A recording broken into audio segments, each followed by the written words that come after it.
Good afternoon dear students. Good afternoon sir. Thank you. आज की class फिर वही वन वर्ड सब्स्टिट्यूशन का नेक्स्ट पार्ट लेकर के आज अपन रेडी है। तो सबसे पहले अपने सामने जो सेंटेंस है 55 नंबर पर, paying back injury with injury, इसका मीनिंग है कि चोट के बदले चोट देना, यानी कि आप बदले में चोट दे रहे हो। कहने का मतलब है कि आप प्रतिशोध ले रहे हो, तो दैट मीन्स रिप्राइजल। रिप्राइजल प्रतिशोध, इसको क्या कहेंगे? प्रतिशोध कहेंगे। क्या कहने का मतलब है? Paying back injury with injury.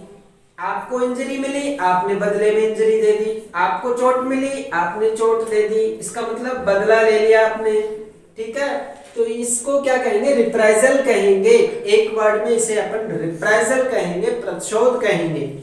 Next है acutely affected by external impressions।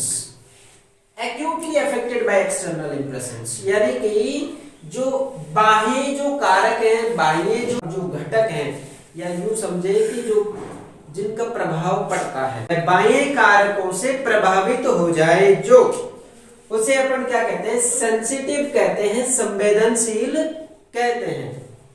Sensitive क्या होता है? जो किसी बाहरी क्रिया के प्रति प्रतिक्रिया व्यक्त करे, बाहरी क्रिया के प्रति प्रतिक्रिया व्यक्त करे, वही क्या है? सेंसिटिव है।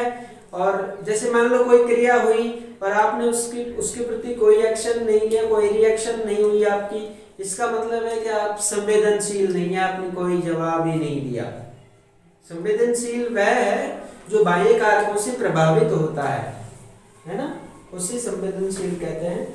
तो दैट इज सेंसिटिव। नेक्स्ट है 57 पे, to slap with a flat object. एक सपाट किसी वस्तु से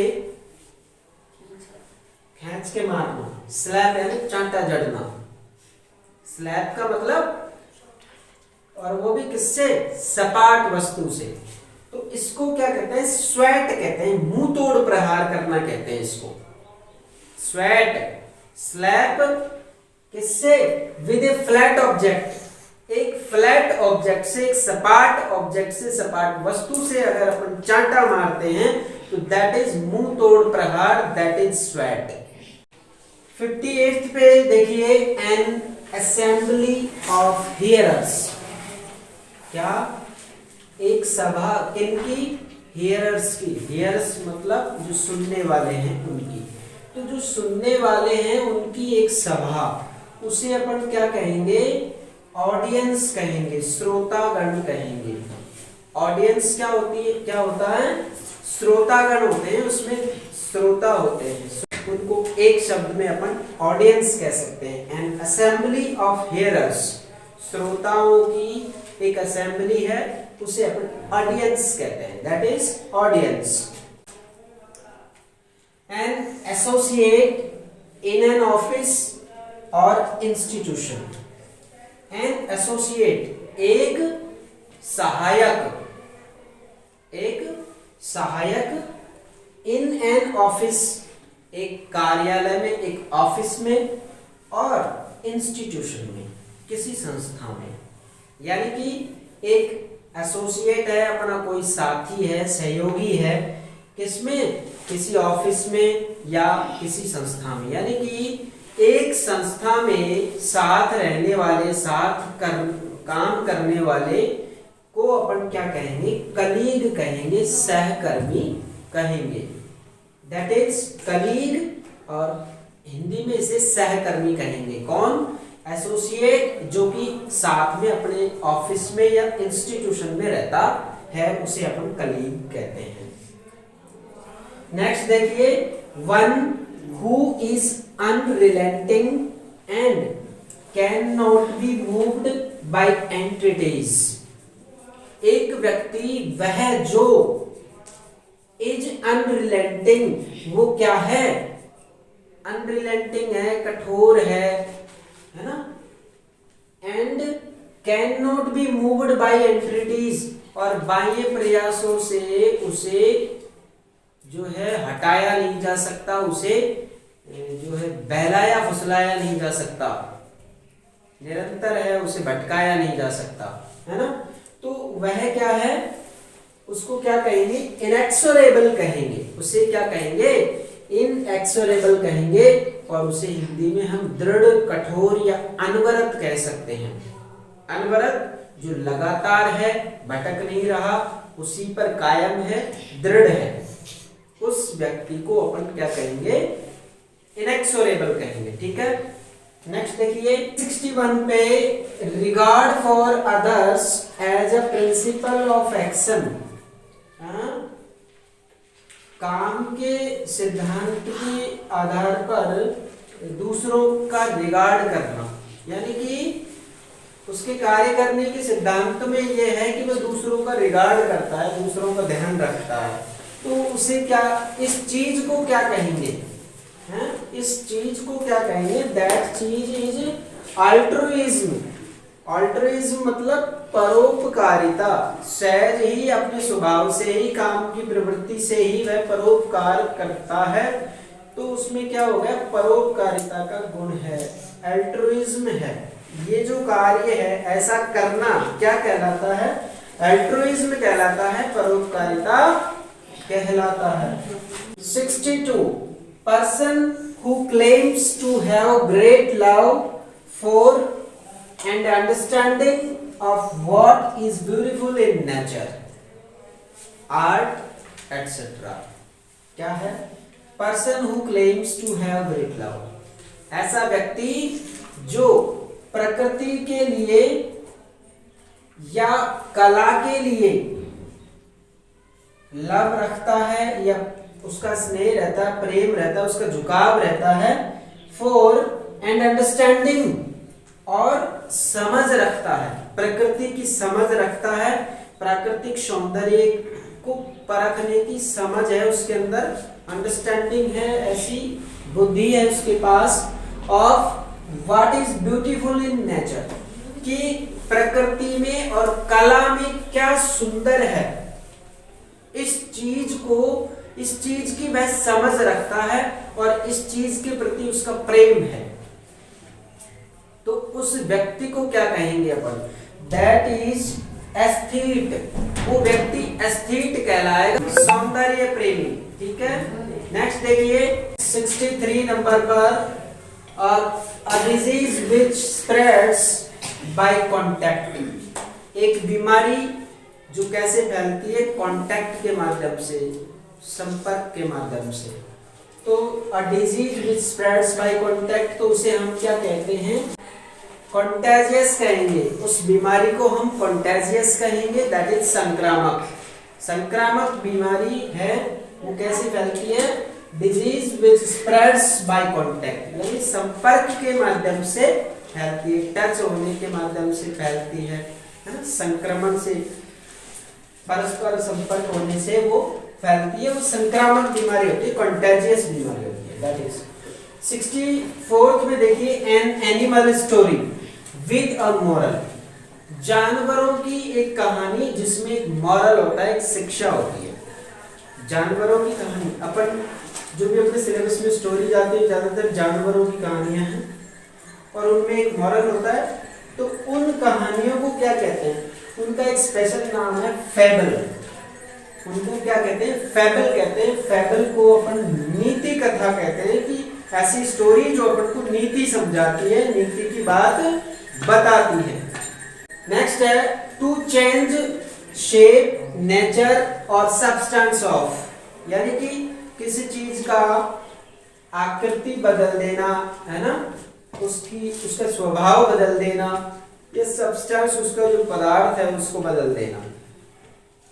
तो इसका मतलब है ट्रांसम्यूट कर देना, उसको क्या कर देना, ट्रांसम्यूट कर देना, यानी कि परिवर्तित कर देना। किसी चीज का अगर ये चीजें बदल जाती हैं, शेप बदल जाए, उसका नेचर बदल जाए, उसका सब्सटेंस बदल जाए, उसका पदार्थ बदल जाए, तो अपन उसे क्या कहेंगे, ट्रांसम्यूट करना कहेंगे, परिवर्तित करना कहेंगे। ठीक है, नेक्स्ट देखिए अपने सामने सेंटेंस है, person who believes that God is everything and everything is God. ऐसा व्यक्ति जो ये विश्वास करता है, उसकी ऐसी आस्था है कि गॉड इज एवरीथिंग, कि भगवान ही सब कुछ है, ईश्वर ही सब कुछ है, एंड एवरीथिंग इज गॉड, और प्रत्येक वस्तु ही भगवान है। यानी कि वो सभी जगह किसका अस्तित्व मानता है? भगवान का, ईश्वर का, ब्रह्म का अस्तित्व मानता है। तो ऐसा विश्वास करने वाला, ऐसी आस्था रखने वाला व्यक्ति क्या कहलाता है? पैंथेइस्ट कहलाता है। क्या कहलाता है? पैंथेइस्ट। उसे हम हिंदी में ब्रह्मवादी कह सकते हैं, जो ब्रह्म की सत्ता को मानता है, उसी की सत्ता को स्वीकार करता है कि सर्वत्र वही है, ईश्वर ही सब जगह है, सब वस्तुओं में ईश्वर है, और ईश्वर ही सब जगह है, और सारी वस्तुएं ही ईश्वर है, ऐसा वो मानता है। यानी कि और कुछ है ही नहीं, सब कुछ ब्रह्म है, ऐसा विश्वास करने वाला पैंथेइस्ट हो गया। नेक्स्ट है 67th, person who travels in a balloon. ऐसा व्यक्ति जो यात्रा करता है किसमें? इन अ बैलून, एक गुब्बारे में, एयरशिप, किसी वायु का जो जहाज होता है, वायुयान होता है ना, हवाई जहाज जो होता है उसमें करता है, और अदर एयरक्राफ्ट, और दूसरे जो वायुयान होते हैं, है ना, वायु मार्ग के जो भी साधन होते हैं, उनको वह चलाता है, उनमें वो यात्रा करता है, उनको ट्रेवल करता है। तो दैट पर्सन इज एरोनॉट। अपन उस व्यक्ति को एरोनॉट कहेंगे, वायुयान चालक कहेंगे। वायुयान चालक को एरोनॉट कहते हैं। और वो क्या करता है? किन किन चीजों में, किन किन साधनों में, किन किन व्हीकल्स में वो यात्रा करता है? बलून में कर सकता है, जो जैसे पैराशूट जो होता है ना, पैराशूट में उड़ते हैं, पैराशूट पहन लेते हैं और फिर उड़ते हैं, तो वो भी एक तरह का, उसको बैलून कह सकते हो। एयरशिप, हवाई जहाज, और दूसरे जो वायुयान जो होते हैं, उनको चलाने वाला, उनमें यात्रा करने वाला कौन है? एरोनॉट है, वायुयान चालक है। तो एरोनॉट एक शब्द है, लेकिन इसको डिफाइन कितने वर्ड्स कर रहे हैं?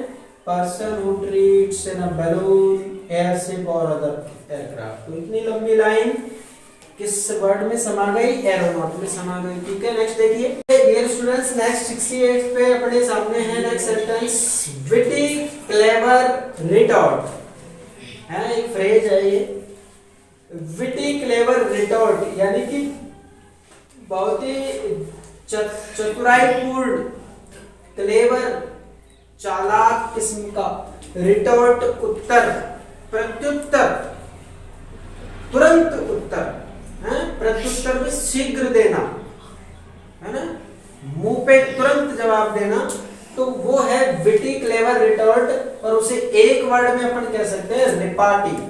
क्या कह सकते हैं? रिपार्टी। रिपार्टी का हिंदी में मीनिंग क्या हो सकता है? शीघ्र चातुर्यपूर्ण उत्तर।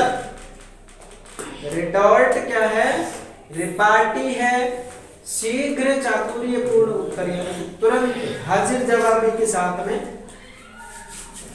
नेक्स्ट है words different in meaning but similar in sound. ऐसे शब्द जो मीनिंग में यानी अर्थ में तो डिफरेंट है, अलग अलग अर्थ देते हैं, बट सिमिलर इन साउंड, लेकिन उनकी साउंड जो है, उनकी ध्वनि जो है वो सेम रहती है, तो वो क्या होते हैं? होमोनिम कहलाते हैं। ऐसे वर्ड्स क्या कहलाते हैं आपस में? होमोनिम। डीएटी डेट मींस दिनांक भी होता है, डीएटी डेट मींस खजूर भी होता है। तो ये क्या हो गए? अर्थ तो इनका डिफरेंट है, लेकिन ध्वनि इनकी कैसी है? समान है। ठीक है ना, उन्हें हिंदी में अपन ध्वनि सम शब्द कह सकते हैं। नेक्स्ट अपने सामने है a person who regards the whole world as his country. एक व्यक्ति जो पूरे संसार को ही, पूरी दुनिया को ही अपना देश मानता है, यानी कि उसके लिए पूरी पृथ्वी खुद का घर है, तो उस व्यक्ति को अपन क्या कहते हैं? कोस्मोपॉलिटन, यानी कि विश्व प्रेमी कहेंगे उसे। उसे उस व्यक्ति को क्या कहेंगे? विश्व प्रेमी, जो पूरी दुनिया को ही अपनी मानता है। तो आज की क्लास आपको अच्छी लगी होगी। मिलते हैं नेक्स्ट क्लास में, तब तक के लिए children thank you, take care and good bye.